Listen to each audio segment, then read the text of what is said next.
Добър вечер, Дейвид. Добър вечер. Честит празник и на теб. Аплодисменти и за представителят на Тракийският университет. Благовеста Славчев! Добър вечер, Благовеста. Добър вечер. Честит 24 май и на теб.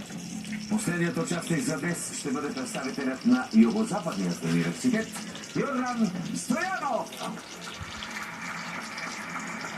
Добър вечер, Данчо. Добър вечер. Честит 24 май и на теб. Да сте живи и здрави, скъпи студенти. Благодаря ви, че сте тук. А сега трябва да разберем по традиция кой ще открие днешния епизод. Кой е бащата на хан Аспарух? Дейвид. Фанко брат. Верен отговор и Дейвид получава правото да стартира днешния епизод.